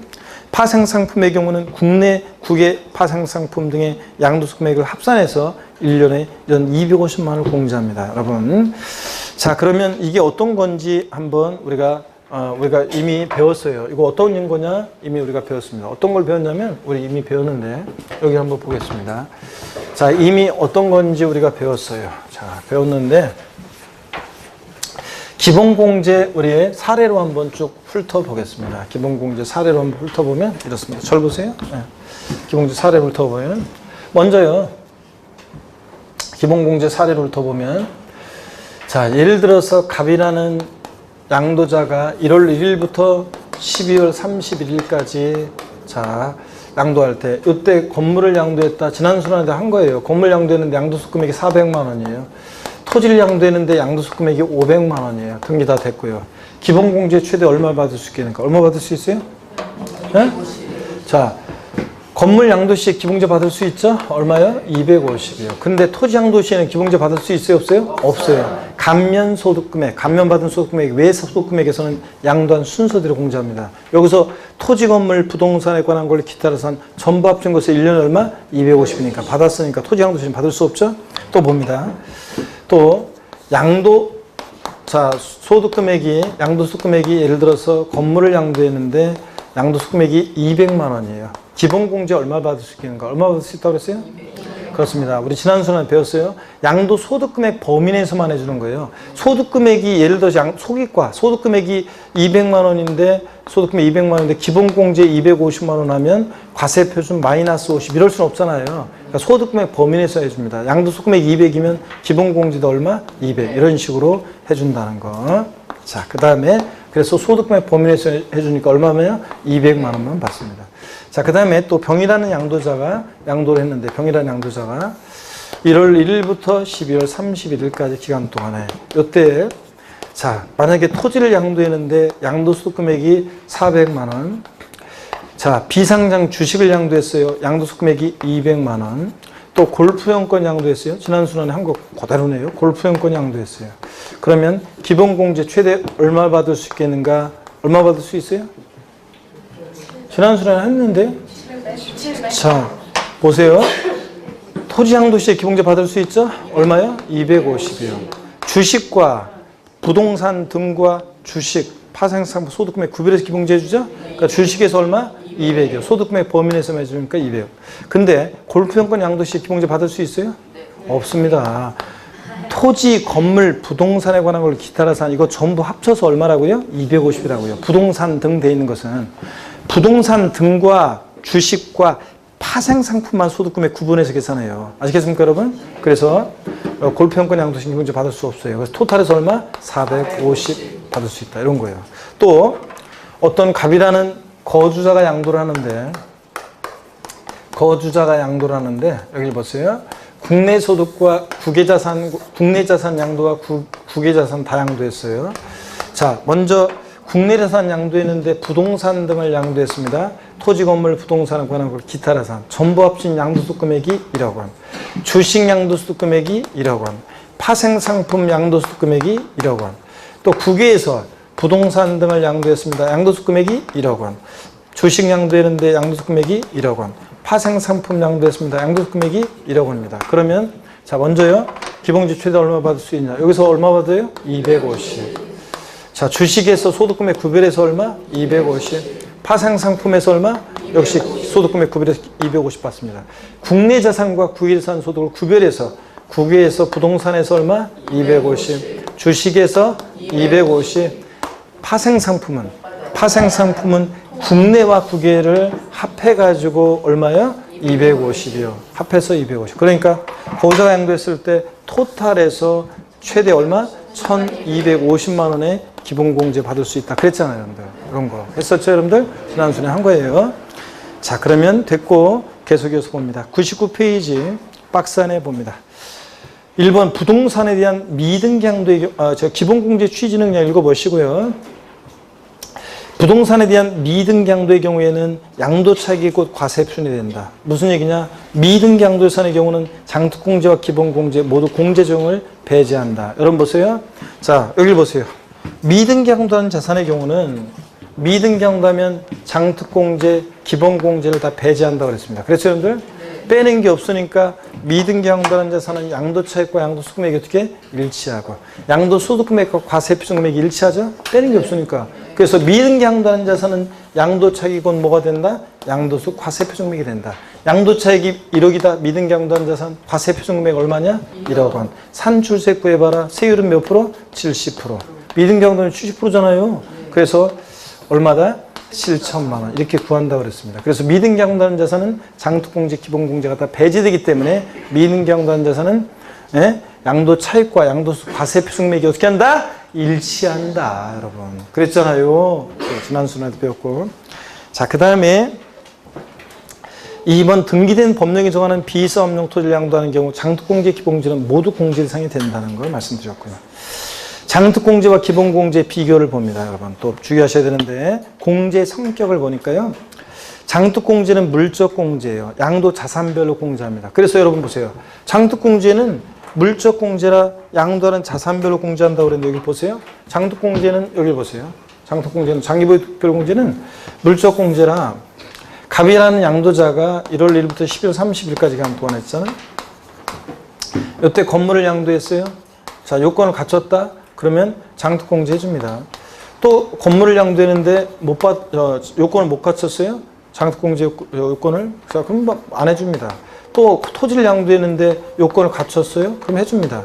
10번이든 20번이든 양도하는 자산별로 요건 갖췄으면 해주고, 등기되고 3년 이상 보유했어? 그럼 보유한에 따라서 요건 갖추면 해주고, 못 갖추면 안 해주고, 10번이든 20번이든 양도 자산별로 공제를 해줍니다. 자, 이해되십니까, 여러분? 네. 자, 물적 공제라 양도자 인적상 안 봐요. 장특 공제는 물건만 보고, 요건 갖추면 해주고, 못 갖추면 안 해주고, 10번이든 20번이든. 이게 물적 공제입니다. 양도 자산별로요. 근데 기본 공제는 인적 공제라 양도자를 보고 소득별로 자 공제를 해주고요. 공제상 장특 공제는 토지 건물 조합원의 주권에 하나인데 기본공제는 모든 자산 다 되고요. 그 다음에 보유기한 장특 공제는 3년 이상 보여야 되는데 기본공제는 보유기한 관계없고요. 등기 여부는 둘 다 미등기 양도만 배제합니다. 그래서 기본공제는 뭐만 아니면 미등기 양도만 아니면 싹 다 깔아주고요. 자산 종류 보유기한 관계없이. 또 공제 적용 장특공제는 보유기한에 따라 차등 적용합니다. 근데 기본공제는 보유기한 관계없습니다. 그냥 소득별로 1년에 연입이 50입니다. 동일연도에 여러 번 양도했을 때 장특공제는 요건에 해당하면 10번이든 20번이든 양도 자산별로 요건 갖췄어 해주고 못 갖추면 안 해주고 갖췄어 해주고 양도 자산별로 각각 공제합니다. 기본공제는 소득별로 각각 1년에 250만 원 공제하고요. 조정대상 지역 내 1세대 2주택 이상 다주택자는 장특공제 배제하는데 기본공제는 됩니다. 비상공 토지는 둘 다 돼요. 미등기 양도만 아니면. 비고지 양도했을 때 장특공제 배제한다 그러면 틀려요. 공제 받을 수 있어요. 6에서 30%까지는. 다만 뭘 배제? 1세대 1주택에 대한 확대 적용 24에서 80%를 배제합니다. 기본 공제는 뭐 비고자든 뭐든 다 공제 가능합니다. 공동소유 자산을 양도했을 때 장특공제는 물건별로 각각 공제하는데 기본 공제는 공동소유자 각각 공제한다. 그래서 지난 순환에 부부 공동소유 자산을 양도해서 기본공제는 각각 250만 원씩 받을 수 있다고 그랬습니다. 그랬죠, 여러분들? 이런 것도. 자, 됐습니다. 넘어갑니다. 22번 테마 세율입니다. 양도세 세율인데, 자, 양도세 세율을 이제 또 잘 외우셔야 되는데, 세율도 어떻든 간에 또 뭐 종합문제든 뭐 독립화 문제든 세율만의 문제가 가끔씩 나오긴 하지만 별표 3개를 하시고 일단 22번 테마 좀 봐야 되겠습니다. 자, 세율을 또 잘 보셔야 되는데 시간이 조금 애매하긴 하네요. 자, 애매하긴 한데 그래도 한번 오늘 대충 외웠다가 한번 보셔야 되겠습니다. 그래서 우리가 지난주에 했고 이번 주에 했고 다음 주에 해가지고 우리가 까지 해서 3주에 걸쳐서 양도세를 자세히 해서 다 이제 끝내야 돼요, 여러분들. 근데 표정을 나를 왜 안타까운 눈빛으로 날 쳐다보고 여러분들? 아유, 지금 끝나는 얘기예요, 여러분들? 예? 다음 주에는 더 힘들어져. 다음 주에는 오후 특강도 있기 때문에, 이제 특강이 문제 풀이가 시작되기 때문에 더 힘들어질 수 있어요, 여러분들. 그래서, 자, 오늘 조금 더 이거 하고 가는 게 좋은데, 세율만 우리 간단하게 한번 또 좀만 훑어보고 갈게요. 이거 조금 더 보고 가는 게 좋아요. 근데 시간이 애매하긴 하다. 사례를 좀 하긴 해야 되는데. 세율 한 번이요. 간단하게 한번 좀 볼게요, 여러분들. 세율 좀 보고, 진짜 중요한 이제 사례는 다음 주에 우리가 해야 되겠네요. 자, 여기 한번 보시면 100페이지 22번 테마 세율 별표시하고요. 양도세 세율입니다. 양도세 세율은 비누죠. 비례세율, 누진세율 다 적용되고요. 자, 이 경우 하나의 자산이 다음에 따른 세율 중 둘 이상 세율에 해당할 때 해당 세율을 정해서 계산한 양도세 산출세액 중 어떤 거? 큰 것을 그 세액으로 합니다. 그래서 취득세는 동일한 취득 물건이 2개 이상의 세율에 해당하면 그중 높은 세율을 정한다고 그랬잖아요. 그런데 양도소득세는 동일한 재산이 2개 이상의 세율에 해당하면 각각, 잘 보세요. 해당되는 세율을 적용해서 산출세액을 구한 다음에 그 산출세액 중 어떤 거? 큰 것을 그 세액으로 합니다. 자, 2번 봅니다. 양도세 세율, 토지, 건물, 부동산에 관한 권리는 세율 같이 가는데 주택 제외하고요. 조합원 입주권은 따로 적용되니까 제외하고 하여튼 토지, 건물, 부동산에 관한 권리는 자, 등기부에 따라 또 달라지는데 미등기 양도에 따라 70%. 최고 세율, 가장 높은 세율 적용되고 등기대에 따르면 1년 미만 보유하면 50%, 1년 이상 2년 미만이면 40% 세율이 적용되고 그 다음에 2년 이상이면 6에서 42% 7단계 초과세율이 적용됩니다. 비삼용 토지는 기본 세율이라고 해서 6에서 42% 초과세율이 적용될 때 여기다가 10% 추가 세율을 적용해 할증한 세율을 적용해서 16%부터 52%까지 추가 누진세율을 적용하게 됩니다. 그 다음에 그래서 토지, 건물, 부동산에 관한 권리요. 전화번호 하나 알려드릴게요. 토지, 건물, 부동산에 관한 권리 세율은요. 잘 보세요. 토지, 건물, 부동산에 관한 권리 세율은 여러분요. 자, 전화번호 하나 알려드립니다. 자, 보시니까 토지 건물 부동산에 관한 권리 세율은 텔레폰 넘버 국번 없이요. 754에 640입니다. 754에 640이요. 그래서 토지 건물 부동산에 관한 권리, 자, 세율입니다. 부동산에 관한 권리 세율이요. 자, 보세요. 미등기 양도하면 몇 프로고요? 70%입니다. 미등기 양도하면 70%고요. 등기됐다 그러면 1년 미만 보유했을 때 몇 프로라고요? 50%입니다. 40%는 1년 이상, 2년 미만 보유하면, 1년 이상 2년 미만 보유하면 몇 프로요? 40%입니다.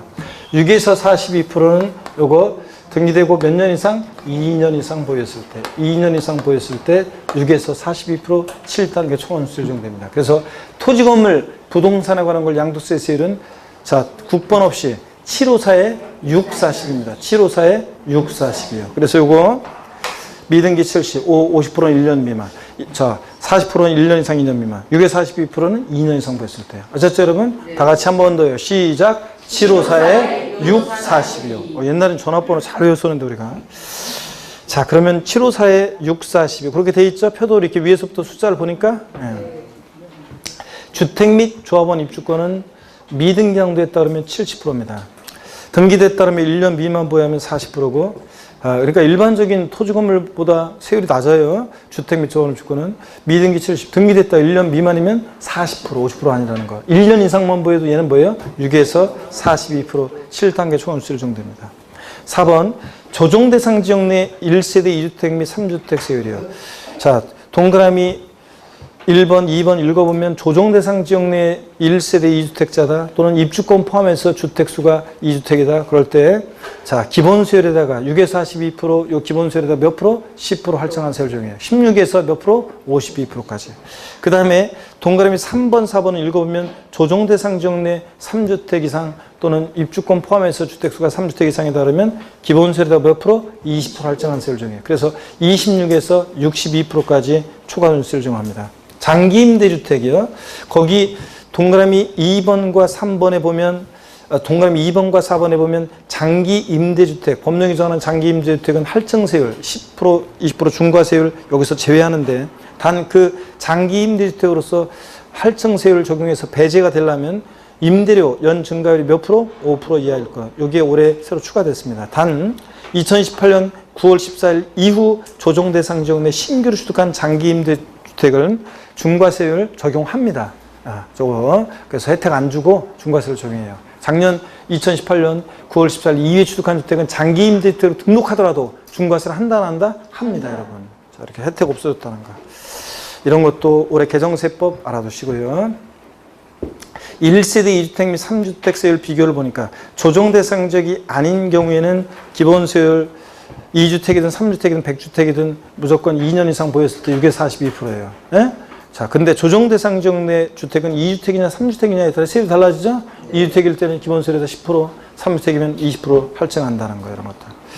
그 다음에 101페이지 그 표에서 쭉 여러분이 읽어보시면 되는데 다만 제가 말씀드리고 싶은 것은 거기 기타 자산 위에 부동산에 관한 권리에서 조정 대상 지역 내 분양권, 자, 찾으셨습니까, 여러분? 네. 조정 대상 지역 내 분양권은 보기와 관계없이 무조건 몇 프로다? 50%입니다.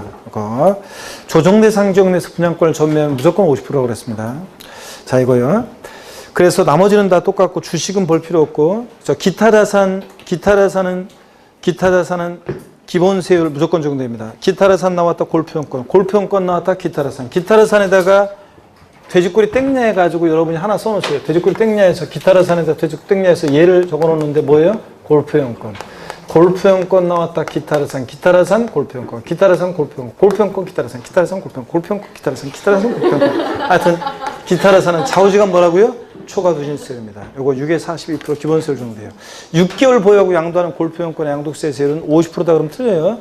무조건 6에서 42% 정도 됩니다. 그래서 기타 자산 정도 주의하고 조정 대상 지역 내 분양권 보유관 관계없이 무조건 50%라는 거 주의하고 그럼 나머지는 뭐 주식 같은 거 파생 상품은 참고고요. 그 다음에 거기 보충 내용을 보니까 분양권 양도시 중과 제외 무주택 세대의 범위요. 자, 분양권을 조정대상 지역 내 전매했다고 무조건 50%는 아니고 배제하는 경우가 있는데 양도당 시 다른 분양권이 없고 그다음에 30세 이상이거나 또는 30세 안 됐어도 배우자가 있거나 그러면 무조건 50% 적용해서 제외합니다. 그래서 분양권 일반적인 경우가 똑같이 1년 미만이면 50, 1년 이상 2년 미만이면 40, 2년 이상일 때 6에 42% 이렇게 적용한다는 얘기예요. 그래서 참고적으로 이건 좀 보시고 그래서 한번 눈에 익혀두시고요. 우리가 기본세율이라는 게 소득세에서 7단계 초과세율이 어떤 거냐. 과세 표준 1200만 원 이하일 때 몇 프로라고요? 6%. 요거 처음 갖고선 아셔야 돼요. 1200만 원 이하일 때 몇 프로? 6% 비출 체크하시고. 그래서 가필차상 소기과에서 계산했더니 6% 나왔다. 과세 표준이 1000만 원 나왔다 그러면 6%. 1000만 원에 60%니까 산출세가 얼마? 60만 원 된다는 거예요. 이런 정도 알아두시고. 그 다음에 5억 원 초과했을 때는 초과 금액은 몇 프로? 42%까지. 처음 갖고선 알아두셔야 됩니다. 이렇게 해가지고 초과손실 정도된다. 특히 1200만 원 이하 6%. 이 정도. 최고 세율은 42%까지. 102페이지. 양도세 세율 적용 시 보유기한이 있잖아요. 여기서 이제 사례 연습 같은 걸 좀 사례를 함께 설명을 해야 되기 때문에 제가 여기 양도세 세율 적용 시 보유기한 여기부터 이제 다음 주에 우리가 배우도록 하겠습니다. 여러분. 그래서 오늘 여기까지 하고 다음 주에 이제 양도소득금액 계산 특례라든가 이런 것도 아직 안 배웠던 거 처음 배우는 거 있어요. 이런 것들을 자세히 배우고 확정신고, 예정신고 납부 이런 것들 다 보도록 하겠습니다. 절 봅니다, 여러분들. 자, 절 보세요. 자, 이렇게 해서 공부할 거고요. 간단하게만 오늘 배운 것을 복습을 하고 마치겠습니다, 여러분. 절 보세요. 주거이전을 목적으로 한 일시적 1세대 2주택은요. 종전주택 취득 후 1년 경과된 후에 신주택을 취득했어야 되고 신주택 취득일부터 종전주택을 몇 년 내 팔아야 돼? 몇 년 내 팔아야 돼? 3년 내 종전주택 양도하면 1세대 1주택 양도로 봅니다. 다만 종전주택도 조정대상 지역에 있고 신규주택도 조정대상 지역 내에 있을 때는 이 신주택 취득일부터 종전주택 몇 년 내 팔아야 돼? 2년 내 양도할 때 1세대 양도로 봅니다. 기간 짧아졌어요. 그 다음에 또 우리가요. 상속으로 인한 1세대 2주택, 자, 상속계 이상 소유했던 일반주택과 상속으로 취득한 1주택이 있습니다. 이때 어느 택을 먼저 양도한다? 일반주택을 먼저 양도할 때 1세대 양도를 보는 거지 상속받은 때 먼저 양도하면 과세입니다. 이건 양도시 기사는 없어요. 등록 문화재 주택과 일반주택이 있을 때도 어느 택을 먼저 양도해야 돼? 일반주택. 양도시 기사는 없이 1세대 양도를 봅니다. 문화주택 먼저 팔면 안 되고. 농어촌에 소지하는 주택과 그 다음에 일반주택이 있을 때 어느 택을 먼저 양도해야 돼? 일반주택. 그럴 때 농어촌에 소지하는 상속주택, 이농주택, 귀농주택이 있는데 귀농주택은 요건이 강화되어 있습니다. 참고적으로 보시라고 했고요. 하여튼 어느 택을 먼저 양도해야 돼? 일반주택. 근데 귀농주택은 상속주택이나 이농주택과 달리 귀농주택은 악용의 소지가 있어가지고 양도시기 제한도 또 있어요. 요건도 자체적인 요건도 많이 있지만 1000제곱미터 이상의 농지를 소유해야 되고 고가주택 아니어야 되고 막 그런 것도 있지만 귀농주택은 귀농주택 취득일부터 일반주택을 몇 년 내 팔아야 돼? 5년 내 양도한다는 제한도 있습니다. 수도권에 일반주택이 있고 수도권 밖에 취약이나 질병의 요양이나 근무상 형편으로 수도권 밖에 소지주택을 취득해서 1세대 주택이 됐을 때는 어느 택을 먼저 양도해야 돼? 일반주택을 먼저 양도할 때 1세대 양도로 보는데 다만 취약이나 근무상 형편 부득이한 사유가 해소됐을 때는 사유 해소일부터 몇 년 내? 3년 내 일반주택을 먼저 양도할 때 1세대 양도로 보는 거지. 자, 수도권 밖의 소지주택을 먼저 양도하면 어떻게 한다? 과세합니다. 그 다음에 여러분 노부모 동고봉양을 위한 1세대 주택이요. 자, 학가 나부터 몇 년 내? 10년 내 먼저 양도하는 때 1세대 양도로 봐요. 아무거나. 이때 노부모는 60세 이상이어야 되는데 양친 모두 60세 이상일 것을 요하지 않고 또 60세 안 됐어도 시기성 질환이나 난치성 질환이나 이런 병에 걸렸을 때는 60세 미만일 때도 이 규정을 적용받을 수 있다. 혼인함으로 인한 1세대 주택은 혼인한 날부터 몇 년 내? 5년 내 먼저 양도하는 때 1세대 양도를 보고요. 그 다음에 또 그 다음에 장기 임대주택과 거주주택이 있습니다. 장기 가정 어린이집 주택과 거주주택이 있습니다. 어느 택을 먼저 양도해야 돼? 일반주택과 거주주택을 먼저 양도해야 되는데 이 거주주택은 보유한 지에 몇 년까지 거주를 해야지 비과세요? 2년 거주까지 해야지 비과세입니다. 1세대 양도로 보는데 비과세까지 받으려면 이 특이하게도 장기 임대주택 특례에서 거주주택은 자, 이 몇 년을? 2년 거주해야 돼요. 장기 가정 어린이집 주택 특례도 그렇습니다. 다만 장기 임대주택은 혜택을 좀 줄여가지고 장기 임대주택과 거주주택 있을 때 거주주택 이거 최초로 양도하는 생애 최초로 양도하는 주택 한 번만 1세부터 양도로 봐서 비과세 받을 수 있습니다. 한 번만. 그 다음에 또 여러분요. 장기 임대주택으로서 혜택을 받으려면 이 장기 임대주택은 역시 연간 임대료 상승률이 몇 프로? 5% 초과하지 않아야 돼요. 이해해야 돼요. 그 다음에 또 봅니다. 우리가 1세대가 양도인제 1주택을 2년 보여야 되는데 2년 미만 보여도 비과세 받을 수 있는 특례가 있습니다. 건설임대주택 특례는 건설임대주택의 임차일로부터 양도일까지 거주기간이 몇 년? 5년 이상. 세대 전원이 거주한 기간이 5년 이상이다 그러면 취득일부터 양도일까지 2년 미만 보여서 비과세 받을 수 있다. 해외 이민이라든가 해외 이주 또 1년 이상 취약이나 근무 상편으로 해외 거주하기 위해서 출국하거나 그럴 때는 출국일 연재 1주택이고 양도를 아니고 출국일 연재 1주택이고 출국일 몇 년에 팔아야 돼? 2년 양도해야 한다. 또 1세대 1주택의 전부 일부가 수용당했다. 부양 거주기간 강제로 당연히 비과세인데 다만 잔존 부분은 수용일로부터 몇 년 내? 5년 내 양도하면 비과세입니다. 그 다음에 또요. 1년 이상 거주하던 주택을 취약, 질병에 의한 근무상형편, 사업상형편 안 되고 또 학교폭력 같은 부기한 사유로 양도하고 다른 시군으로 세대 전원이 주거를 이전할 때 이 1세 주택은 2년 미만 보였을 때 비과세 받을 수 있다. 1년 이상 거주했는지 꼭 확인해야 돼요, 여러분들. 그 다음에요. 고가주택이라는 것은 우리 실거래가에 9억 원 초과하는 주택을 말하고 고가주택에 대해서는 양도차익 계산할 때 자 양도차익 전액 과세도 아니고 전액 비과세도 아니고 비과세권을 충족한 고가주택은 9억 원까지 비과세 9억 초과액만 과세하기 때문에 양도차익 계산할 때 전체에 대한 양도차익 곱하기 양도가액분의 양도가액 마이너스 얼마? 9억 원 이렇게 해서 계산한다. 장특공제는 안봉예산에서 구한 이 고가주택 양도차익에다가 바로 공제율 양도세 과세는 1주택에 대한 공제율 24%부터 80%까지 보유세 8% 적용해서 공제율을 적용하면 됩니다. 이런 것들 나중에 또 할 거고요. 다가구 주택이요. 하나의 단위로 양도할 때는 다가구 주택도 하나의 주택, 단독주택 양도로 봅니다, 여러분. 예? 이런 것들. 자, 그런 것도 배웠고.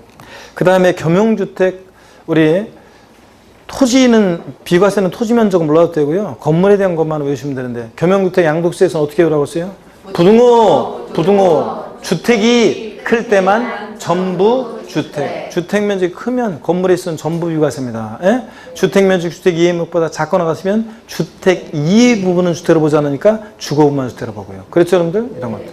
자, 그 다음에 우리 양도세 계산 과정, 가필, 차장, 소기, 과고요. 그 다음에 양도차익 계산 시에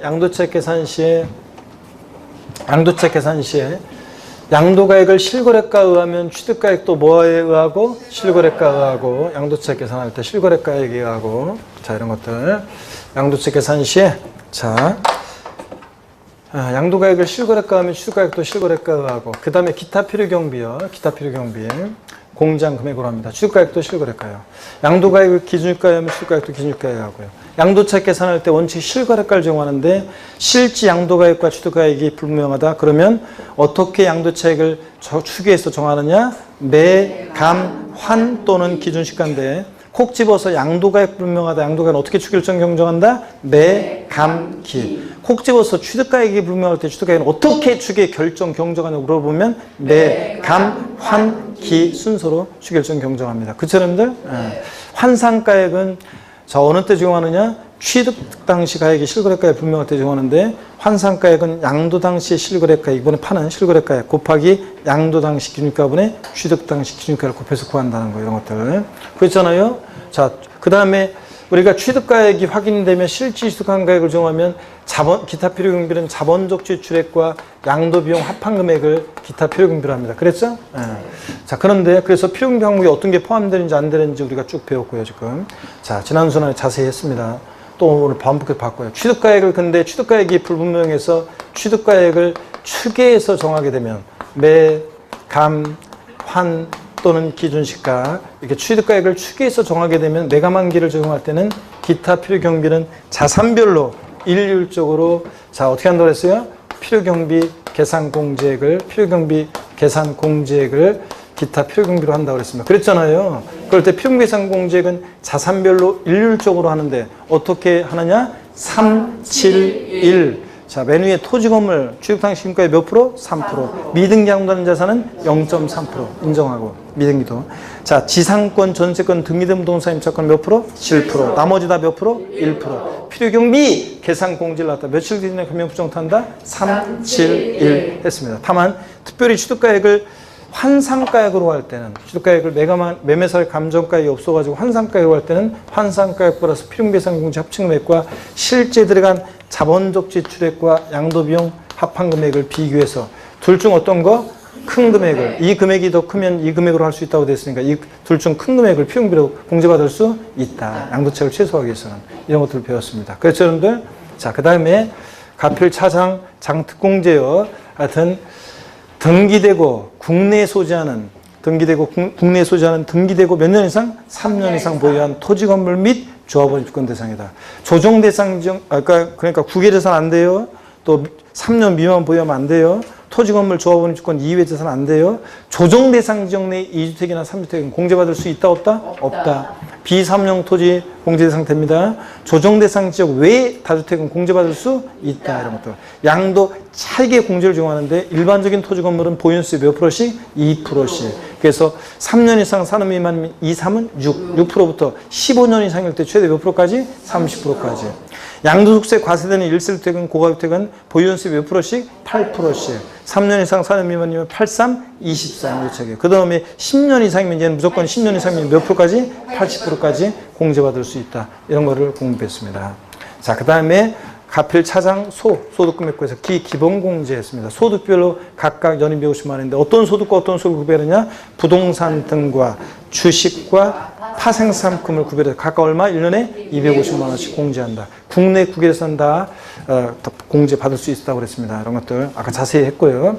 그 다음에 하여튼 기본공제는 양도 자산 뭐만 아니면 미등기 양도만 아니면 싹 다 자산 종료 보유관 관계없이 깔아준다. 이런 것들 국외재산이든 뭐든 또 조정대상적인 다주택이든 뭐든 다 받을 수 있다. 과세 표정도 했고 곱하기 세율 금방 했었기 때문에 이거 다음에 또 세율 또 자세히 한번 또 보겠습니다. 102페이지부터요. 자, 여러분 오늘 고생 많으셨고 다음 주에 하여튼 또 씩씩한 모습 양도세를 또 다음 주에 다 마무리 짓고 안 배운 걸 또 배우기 때문에 꼭 본방 사수하셔가지고 들으셔야 되겠습니다. 아셨죠?